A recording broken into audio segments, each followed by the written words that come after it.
ఈ వీడియోలో మనం 8th class Hindi 12th lesson జో దేఖ్ కర్ భీ నహీ దేఖ్ సక్తే ఈ పాఠానికి సంబంధించి ఎక్సర్సైజ్ పార్ట్ చదువుకుందాము.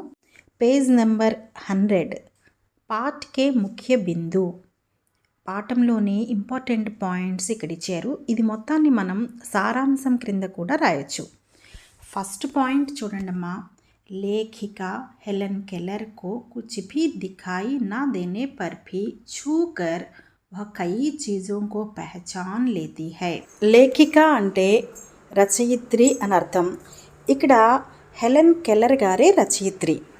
ఆమెకి కొంచెం కూడా కనపడకపోయినప్పటికీ కుచ్ భీ దిఖాయి నా దేనే పర్ భీ, ఛూకర్ అంటే టచ్ చేసి, అంటే అంటుకొని టచ్ చేసి, వహ కై చీజోంకో పెహచాన్ లేతి హై, ఆమె అనేక వస్తువుల్ని ఆవిడ గుర్తిస్తుందట. చూడమ్మా, ఇక్కడ చూకర్ అంటే తాకి, టచ్ చేసి. ఇక్కడ అలాగే పెహచాన్ అంటే గుర్తించుట, అంటే ఆవిడకి కళ్ళు కనపడకపోయినప్పటికీ కూడా ఆమె వస్తువుల్ని పట్టుకొని అవేంటో చెప్పగలుగుతుందనమాట. నెక్స్ట్ పాయింట్ చూడండి. अपने हाथों से कलियों को, फूलों को, टहनियों को, झरने के पानी को छूकर आनंद का अनुभव करती है.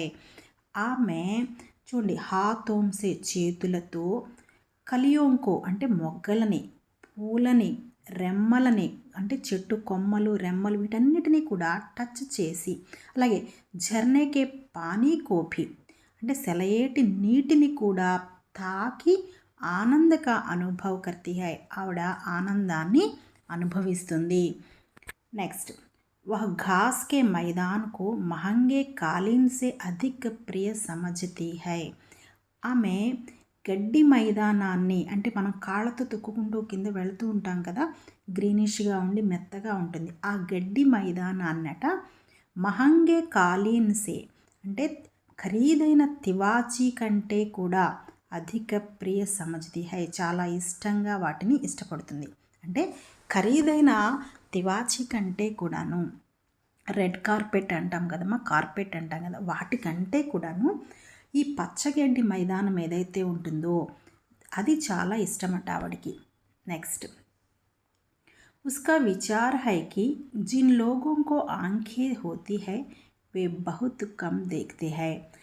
उसका विचार है कि అంటే ఆవిడ యొక్క ఆలోచనలునట, జిన్ లోగోంకి ఆంకే హోతీ హై, ఎవరికైతే కళ్ళనే ఉంటాయో, అంటే ఇప్పుడు ఆవిడకి కళ్ళు లేవు కదా, కళ్ళు ఉన్న వాళ్ళకట బహుత్ కమ్ దేఖ్తే హై, వాళ్ళు చాలా తక్కువ చూస్తారట. అంటే అన్ని వస్తువుల్ని వాళ్ళు పరిశీలనగా చూడరట. ఆమెకి కళ్ళు లేవు కాబట్టి ప్రతిదీ టచ్ చేసి ఆవిడ ఆ ఫీలింగ్ని పొందుతూ ఉంటుంది, అన్నిటినీ గుర్తిస్తూ ఉంటుంది. కాబట్టి ఆవిడ యొక్క అభిప్రాయం ఏంటంటే కళ్ళు ఉన్నవాళ్ళు అన్నీ చూడరు అని అర్థం అన్నమాట. నెక్స్ట్ పాయింట్ చూడండి. వహ కహతీ హై కి సిర్ఫ్ ఇన్ చీజోं को छूने से ही इतना खुशी मिलती है तो उनकी सुंदरता देखने से और कितनी खुशी मिलती होगी. ఆవిడ ఏమంటుందంటే కేవలము, సిర్ఫ్ అంటే కేవలము, ఇన్ చీజోంకో ఛూనే సే హీ, ఆ వస్తువులను తాకితేనే ఇతనీ ఖుషీ మిల్తీ హై, ఇంత సంతోషం లభిస్తుంది. తో ఉన్కి సుందరత, కానీ వాటి యొక్క అందాన్ని గనక దేఖ్నేసే చూసినట్లయితే, ఔర్ కితనీ ఖుషి ఇంకా ఎంత ఆనందం లభిస్తుందో అని ఆవిడ ఈ కథలో రాశారనమాట. ఈ హెలెన్ కెల్లర్ గారు రాశారు. వహ కహతీ హై, వహ అంటే ఎవరమ్మా ఇక్కడ, హెలెన్ కెల్లర్. ఆవిడ ఏమంటుందంటే మనుష్ అప్నీ క్షమతావోంకో, మనిషి తన యొక్క యోగ్యతలు, అంటే వాళ్ళలో ఉన్నటువంటి స్కిల్స్ కా సమ్మాన్ నహీ కర్త, వాళ్ళలో ఉన్నటువంటి యోగ్యతలు, ఆ స్కిల్స్ అనేవి, వాటిలో ఉన్నటువంటి టాలెంట్ అంటారు, ఆ టాలెంట్ అనేది సమ్మాన్ నహీ కర్త అంటే వాటిని గుర్తించరనమాట. వాళ్ళకి ఏ టాలెంట్ ఉన్నది, ఏ స్కిల్స్ ఉన్నాయి అనేది వాళ్ళు గుర్తించరు, వాళ్ళు గౌరవించరు వాటిని. వహ మాన్తీ హైకి, ఆవిడేమని నమ్ముతుందంటే దృష్టికే వరదానసే అంటే చూపు అనే వరదానంతో హమే జిందగీకో రంగీన్ బనానా చాహియే, మనం మన జీవితాన్ని రంగులమయం చేసుకోవాలి. అంటే కళ్ళు ఉన్న వాళ్ళకి కళ్ళు లేని వాళ్ళ యొక్క బాధ అనేది అర్థం కాదమ్మా. కాబట్టి ఆవిడకి కళ్ళు లేకపోయినప్పటికీ కూడా ఆవిడ ఇది హెలెన్ కెల్లర్ గారు ఈ విధంగా చెప్తూ ఉన్నారనమాట. దృష్టికే వరదానసే అంటే చూపు అనే వరదానంతో ఈ జీవితాన్ని మనం రంగులమయం చేసుకోవచ్చు అని చెప్తూ ఉన్నది. నెక్స్ట్ శబ్దార్థ్. ఇక్కడ హిందీ వర్డ్స్కి తెలుగు, హిందీ అట్లాగే ఇంగ్లీష్ కూడా ఇవ్వడం జరిగింది. చూడండి. ఖుష్ నసీబ్ అదృష్టవంతుడు, భాగ్యవాన్ లక్కీ, సైర్ విహార్ భ్రమణ్ ఎక్స్కర్షన్, అచరజ్ ఆశ్చర్యము, ఆశ్చర్య సర్ప్రైజ్, టహనీ రెమ్మ, డాలి ట్విగ్, చాల్ బెరడు చిలుక, బార్క్ కాలీన్ తివాచి, గలీచా కార్పెట్. నెక్స్ట్ టాపిక్ పढ़िए చదవండి. पाठ के आधार पर वाक्य पढ़कर कोष्टक में हाँ या नहीं लिखिए. పాఠం ఆధారంగా వాక్యాలను చదివి బ్రాకెట్లో హా లేక నహి అంటే అది కరెక్ట్ అయితే హా అని, తప్పైతే నహి అని రాయమని అడుగుతున్నారు. ఫస్ట్ సెంటెన్స్ ఎగ్జాంపుల్ కింద వాళ్ళే ఇచ్చారు. మరి హెలెన్ కెల్లర్ అప్నే మిత్రోంకి పరీక్ష లేతి హై. హెలెన్ కెల్లర్ తన యొక్క మిత్రులను పరీక్షిస్తుంది. అది కరెక్టే కాబట్టి ఇక్కడ హా అని రాశారు. సెకండ్ సెంటెన్స్ చూడండి. భోజపత్ర కే పేడ్ కి చాల్ కురదరి హోతీ హై. భోజపత్రం యొక్క చెట్టు యొక్క బెరడు. ఇక్కడ చూడండి అమ్మా, చాల్ అంటే బెరడు అని అర్థము. చాల్ బెరడు. భోజపత్ర రావి చెట్టు యొక్క బెరడట గరుకుగా ఉంటుందట. కురదరి అంటే గరుకుగా ఉంటుంది అని చెప్పారు. కానీ మనకి లెసన్లో భోజపత్రికే పేడ్కి చికనీ చాల్ అన్నారు. చికనీ చాల్ అంటే మృదువైన అంటే మెత్తటి బెరడు అని చెప్పారు. కానీ ఇక్కడ మాత్రం కురదరి గరుకైన బెరడు అని చెప్తున్నారు. కాబట్టి ఇది తప్పు సెంటెన్స్. కాబట్టి ఇక్కడ మనం ఏం రాయాలమ్మా, నహి అని రాయండి. థర్డ్ సెంటెన్స్ लेखिका वसंत के दौरान टहनियों में नई कलियां खोजती है. లేఖిక అంట చూడండి, వసంతకే దౌరాన్ అంటే వసంతకాలం సందర్భంగా, వసంత ఋతువు సందర్భంగా, టహనియోమే అంటే రెమ్మలలో అంటే చెట్టు యొక్క కొమ్మలు రెమ్మలలోనట, నయి కలియా ఖోజ్తీ హై కొత్త కొత్త మొగ్గలు వెతుకుతుంది. ఖోజ్నా అంటే వెతుకుట, కలియా అంటే మొగ్గలు. లేఖిక వసంతకాలపు సందర్భంలో ఆ కొమ్మలలో రెమ్మల్లో ఉన్నటువంటి మొగ్గలు వెతుకుతుంది. ఇది కరెక్ట్ ఆన్సర్. కాబట్టి ఇక్కడ హా అని రాయండి. నెక్స్ట్ చూడండి. లేఖికకు కుచ్ భీ దిఖాయి నహీ దేతా. లేఖికకి అంటే రచయితకి కొంచెము కూడా కనిపించదు. కాబట్టి ఇది కరెక్ట్ ఆన్సర్. తర్వాత చూడండి. మనుష్య అపనీ క్షమతాओं का सम्मान करता है. మనిషి తన యొక్క సామర్థ్యాలను స్కిల్స్ని గౌరవిస్తాడు. మనకి పాఠంలో గౌరవించరు అని చెప్పారు. కాబట్టి ఇక్కడేమో గౌరవిస్తారు అని చెప్తున్నారు. కాబట్టి ఇది రాంగ్ ఆన్సర్. ఒకసారి ఆన్సర్స్ అన్నీ వరుసగా చూడండి అమ్మా. మొదటిది హా, రెండవది నహి, నెక్స్ట్ హా, తర్వాత హా, తర్వాత నహి. Next page. వాక్య పఠకర్ ఉచిత శబ్ద సే ఖాళీ జగహ భరియే. సెంటెన్స్ని చదివి సరి అయిన పదాన్ని ఖాళీలో రాయమని అడుగుతున్నారు. ఫస్ట్ సెంటెన్స్ చూడండి. మైనే ఉన్సే పూచా ఆప్నే క్యా క్యా డాష్. నేను అతని అంటే వాళ్ళతో అడిగాను మీరు ఏమేమి డాష్. కాబట్టి ఇక్కడ ఆన్సర్ దేఖా. ఈ ఆన్సర్ అనేది తప్పు. కాబట్టి కరెక్ట్ ఆన్సర్ దేఖా అని రాయాలి. ఈ పదాన్ని తీసుకొచ్చి ఇక్కడ రాయండి. నెక్స్ట్ మేరీ ఏక్ ప్రియ సహేలీ డాష్కి సైర్ కర్కే వాపస్ లౌటి. నా స్నేహితురాలు సైర్ అంటే యాత్ర చేసి తిరిగి వచ్చింది. అంటే ఏ యాత్ర చేసిందో ఇక్కడ బ్రాకెట్లో రెండు ఇచ్చారు. ఒకటి బగీచా, ఒకటి జంగల్. బగీచా అంటే తోట, జంగల్ అంటే అడవి. అంటే మనకి టెక్స్ట్ బుక్లో ఏమి ఇచ్చారు ఆన్సరు జంగల్ అని ఇచ్చారు. కాబట్టి కరెక్ట్ ఆన్సర్ జంగల్. అది తీసుకొచ్చి ఇక్కడ రాయండి. నెక్స్ట్, अब इस तरह के उत्तरों की डैश हो चुकी है.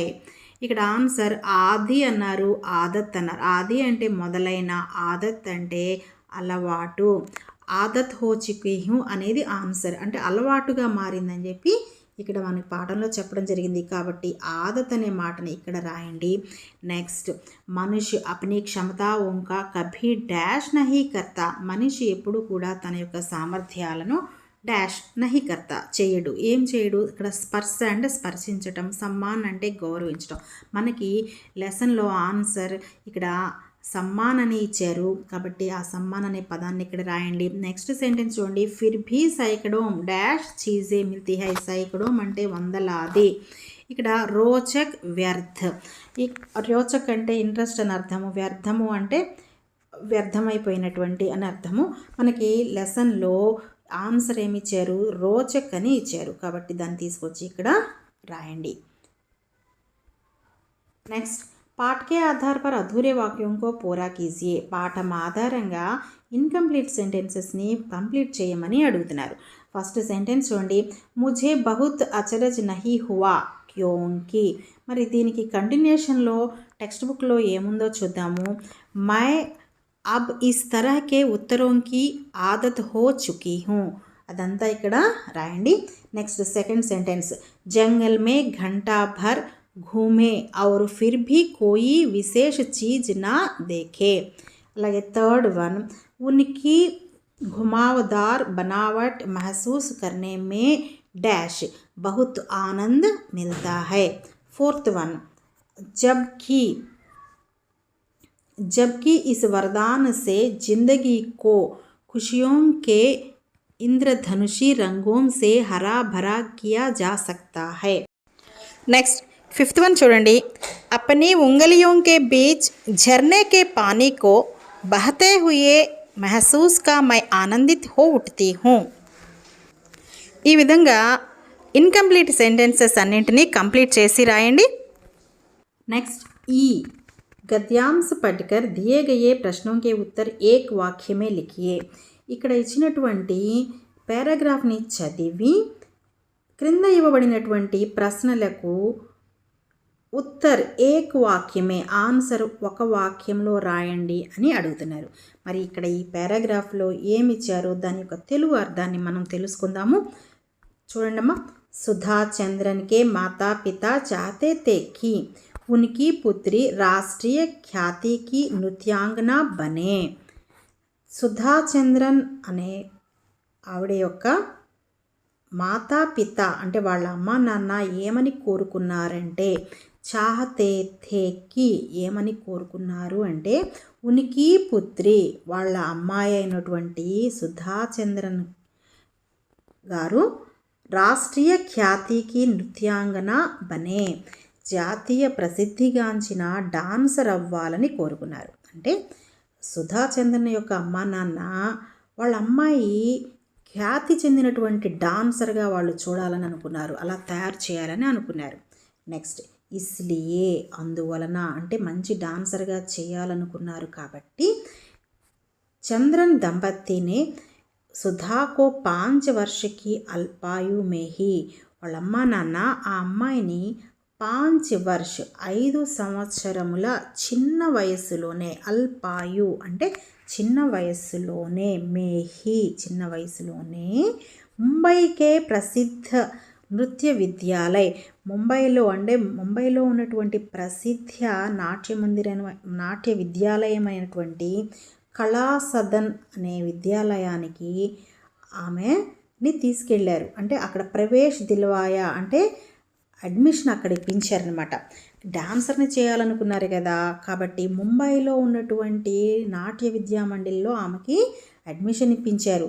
సుధాకి ప్రతిభ దేకర్, సుధా అంటే ఇక్కడ ఎవరమ్మా, సుధా చంద్రన్, ఆమె యొక్క ప్రతిభ చూసి సుప్రసిద్ధ నృత్య శిక్షక్ అంటే ప్రసిద్ధి చెందినటువంటి డాన్స్ టీచర్ అయినటువంటి శ్రీ కేఎస్ రామస్వామి భగవతార్, ఇక్కడ చూడండి ఆయన పేరు చూడండి ఇంకొకసారి, కేఎస్ రామస్వామి భగవతార్ ఆయన చాలా ప్రసిద్ధి చెందినటువంటి డాన్సర్. ఆయన దగ్గరికి తీసుకెళ్లారనమాట డాన్స్ నేర్పించడానికి. మరి అతను ఈ అమ్మాయిలో ఉన్నటువంటి ప్రతిభని చూసి చూడండి, శిష్యాకే రూప్ మే స్వీకార్ కర్లియా అంటే అమ్మాయిలో ప్రతిభ ఉంది కాబట్టి అమ్మాయిని శిష్యురాలుగా ఆయన స్వీకరించారు. తర్వాత నృత్యకే సాత్ సాత్ అధ్యయన్ మే భీ, అమ్మాయి డాన్స్తో పాటుగా చదువులో కూడా, అధ్యయనం అంటే చదువులో కూడా సుధా తన యొక్క ప్రతిభను చూపించింది. అంటే డాన్స్ చేస్తుంది కదా అని చదువును వదిలిపెట్టలేదు. అంటే డాన్స్తో పాటు చదువుకి కూడా చాలా ఇంపార్టెన్స్ ఆవిడ ఇచ్చింది. అలాగే దానిలో తన ప్రతిభను నిరూపించుకున్నది. మరి దీనికి సంబంధించి క్వశ్చన్స్ కింద ఉన్నాయి, చూద్దాము. ఫస్ట్ క్వశ్చన్ చూడండి, సుధాచంద్రన్కి మాతాపిత క్యా చాహతే తే, మరి సుధాచంద్రన్ యొక్క తల్లిదండ్రులు యొక్క కోరిక ఏంటి అని అడుగుతున్నారు. మరి ఆన్సర్ చూడండి, వే చాహతే థేకి ఇక్కడే కనపడుతుంది చూడమ్మా, ఫస్ట్ సెంటెన్స్లో కనపడుతుంది. పుత్రి రాష్ట్రీయ ఖ్యాతికి నృత్యాంగన బనే. కాబట్టి మనము దీనికి ఆన్సరు ఫస్ట్ లైన్ రాస్తే సరిపోతుంది. సెకండ్ క్వశ్చన్ చూడండి, ప్రసిద్ధ నృత్య విద్యాలయ కళా సదన్ కహా హై. ఈ క్వశ్చన్లో మీరు గమనించినట్లయితే కహా అనే క్వశ్చన్ వర్డ్ చాలా ఇంపార్టెంట్. కహా అంటే ఎక్కడ అని అర్థం. మరి ప్రసిద్ధి చెందినటువంటి డాన్స్ కేంద్రము అంటే నృత్య విద్యాలయం అనేది ఎక్కడ ఉన్నది? ఆ కళా సదన్, దాని యొక్క పేరు, ఆ స్కూల్ పేరేంటి? కళా సదన్. అది ఎక్కడ ఉంది అని అడుగుతున్నారు. ఇక్కడ సెకండ్ లైన్లో చూడండి, ముంబై అంటే అదొక ప్రదేశం పేరు ముంబై. అంటే ఈ కళా సదన్ అనేటటువంటి ఈ విద్యాలయము ముంబైలో ఉన్నది. మన క్వశ్చన్ అదే అడిగారు ఇక్కడ, కహా అన్నారు, ఎక్కడ? ముంబైకే. అంటే ఇక్కడ ఆన్సర్ ఏం రాయాలి? ముంబై అని రాయాలి. థర్డ్ క్వశ్చన్ చూడండి, సుధాచంద్రన్ కో శిష్యాకే రూపమే కిస్నే స్వీకార్ కియా. ఇక్కడ శిష్య అంటే శిష్యురాలు, అంటే సుధాచంద్రన్ని శిష్యురాలుగా ఎవరు స్వీకరించారు? ఇక్కడ క్వశ్చన్ వర్డ్ గమనించండి, కిస్నే, ఎవరు అంటే దీనికి మాత్రం మనం ఆన్సర్ వెతికితే సరిపోతుంది. ఎవరు స్వీకరించారు? ఇక్కడ చూడండి, సుప్రసిద్ధ నృత్య శిక్షక్ శ్రీ కెఎస్ రామస్వామి భాగవతార్. మళ్ళీ ఒకసారి చూడండమ్మా, సుప్రసిద్ధ నృత్య శిక్షక్ శ్రీ కెఎస్ రామస్వామి భాగవతార్. ఈ ఆన్సరు థర్డ్ క్వశ్చన్కి ఆన్సర్ కింద రాయాలి. తర్వాత చూడండి, సుధాచంద్రన్ నే కిన్ విషయం మే అప్పని ప్రతిభ దిఖాయి. మరి సుధాచంద్రన్ గారు ఏ విషయాలలో ఆమె యొక్క ప్రతిభ చూపించారు? మరి దీనికి ఆన్సర్ లాస్ట్ లైన్ చూడండమ్మా, నృత్యకే సాత్ సాత్ అంటే నాట్యంతో పాటుగా అధ్యయన్ మేభి అంటే ఇక్కడ రెండు వస్తుంది అనమాట. డాన్స్ ఒకటి, స్టడీస్ ఒకటి. అంటే చదువు, డాన్స్ రెండిట్లో కూడాను ఆవిడ ప్రతిభ చూపించారు. కాబట్టి ఆన్సర్ ఈ సెంటెన్స్ మొత్తం రాస్తే సరిపోతుంది. నృత్యకే సాత్ సాత్ అధ్యయన్ మేభి సుధానే అప్పని ప్రతిభ దిఖాయి. నెక్స్ట్ క్వశ్చన్ చూడండి, వర్ష శబ్ద కా పర్యాయవాచి శబ్ద లిఖియే. వర్ష అనేటటువంటి పదానికి పర్యాయవాచి పదం రాయమని అడుగుతున్నారు. మరి ఈ వర్ష అనే పదము పారాగ్రాఫ్లో ఎక్కడ ఉన్నదో చూడండమ్మా. చూడండి, ఇక్కడ 5 వర్ష 5 సంవత్సరాలు. కాబట్టి వర్ష అనే పదానికి మనం పర్యాయవాచి శబ్దం ఏం రాయచ్చమ్మా? సాల్ అని రాయచ్చు. కాబట్టి దీని పర్యాయవాచి పదం కింద ఇది రాయండి, సాల్. నెక్స్ట్, ఈ లెసన్లో పాఠం మధ్యలో వచ్చిన క్వశ్చన్ అండ్ ఆన్సర్స్ సునియే, బోలియే, లిఖియే వీటి అన్నింటిలో ఉన్నటువంటి క్వశ్చన్ అండ్ ఆన్సర్స్ని ఇక్కడ ఒక చోట రాసుకొని మనం చదువుకుందాము. ఫస్ట్ క్వశ్చన్ చూడండమ్మా, జంగల్ మే ఘూమ్తే హుయే కిన్ చీజోం పర్ ధ్యాన్ దే సక్తే హై. అడవిలో తిరుగుతూ మనం ఏ వస్తువుల్ని చూడవచ్చు? ఆన్సర్ చూడండి, జంగల్ మే ఘూమ్తే హుయే తరహ కే పేడ్. అంటే అడవిలో తిరుగుతూ మనము రకరకాల చెట్లు, లతలు, సెలయేర్లు, పర్వతాలు, జాన్వర్ అంటే జంతువులు వీటన్నిటినీ మనము ध्यान दे सकते हैं అంటే వాటన్నిటిని చూడొచ్చు అనమాట. सेकंड क्वेश्चन, लेखिका ने अपनी विशेष क्षमता के बारे में क्या बताया? మరి రచయిత తనలో ఉన్నటువంటి ఒక స్కిల్ గురించి ఏమని చెప్పింది? విశేష క్షమత అంటే స్పెషల్గా ఉన్నటువంటి సామర్థ్యం అన్నమాట. ఆమెలో ఉన్నటువంటి సామర్థ్యం గురించి చెప్పింది ఈ పాఠంలో. అదేంటి అని అడుగుతున్నారు. ఆన్సర్ చూడండి. కుచ్ భీ దిఖాయి నా దేనే పర్ భీ, కొంచెం కూడా కనిపించకపోయినప్పటికీ, ఛూకర్ అంటే టచ్ చేసి, తాకి, మై కई चीज़ों को पहचान लेती हूँ, నేను అనేక వస్తువులని గుర్తించగలుగుతాను. అది ఆమెలో ఉన్నటువంటి విశేషమైన సామర్థ్యం. దాని గురించే మనకి ఈ పాఠంలో చెప్పారు. తర్వాత క్వశ్చన్ చూడండి. देखने की शक्ति के बारे में अपने शब्दों में बताइए, చూడగలిగిన శక్తి గురించి మీ మాటల్లో చెప్పండి. మరి ఆన్సర్ చూడండి. हम में देखने की శక్తి होना भगवान की कृपा है, మనలో చూడగలిగిన శక్తి ఉండటము అనేది భగవంతుని యొక్క కృప. आँखों के होने से ही हम इस प्रकृति की सुंदरता देख सकते हैं, కళ్ళు ఉంటేనే, కళ్ళతోనే మనం ఈ ప్రకృతి యొక్క అందాన్ని చూడగలుగుతాము. నెక్స్ట్ క్వశ్చన్, లేఖికా की दृष्टि में वरदान क्या है? రచయిత యొక్క దృష్టిలో వరదానము ఏమిటి?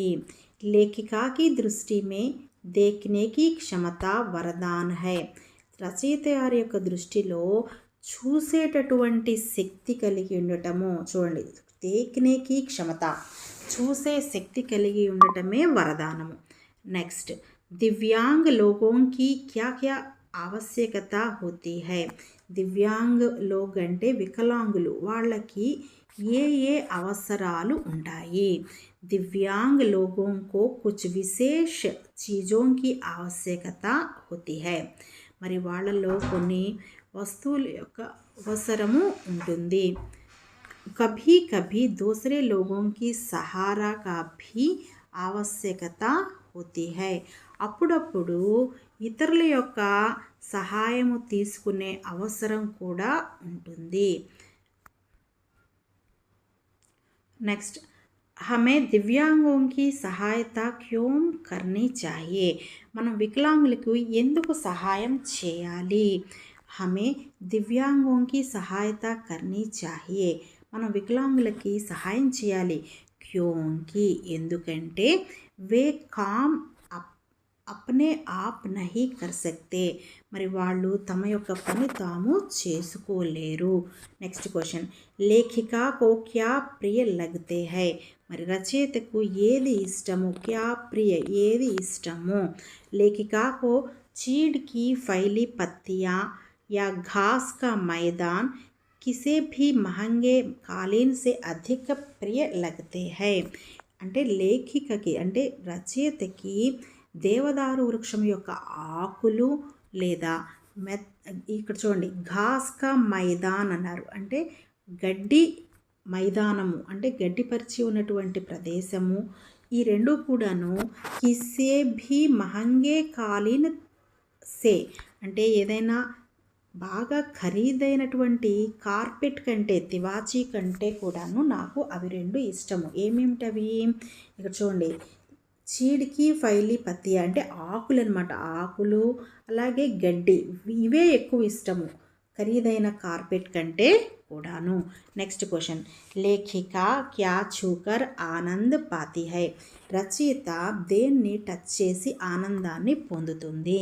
లేఖిక అప్నే హాథోం సే, లేఖిక తన చేతులతో కలియోంకో, కలియోంకో అంటే మొగ్గలను, ఫూలోంకో పువ్వులను, టహనియోంకో రెమ్మలను, అంటే కొమ్మలు రెమ్మలను, అలాగే ఝర్నేకి పానీకో సెలయేటి నీటిని, చూకర్ తాకి ఆనందాన్ని పొందుతుంది. నెక్స్ట్ క్వశ్చన్, इस पाठ से हमें क्या संदेश मिलता है? ఈ పాఠం నుంచి మనకి ఏ సందేశం లభిస్తుంది?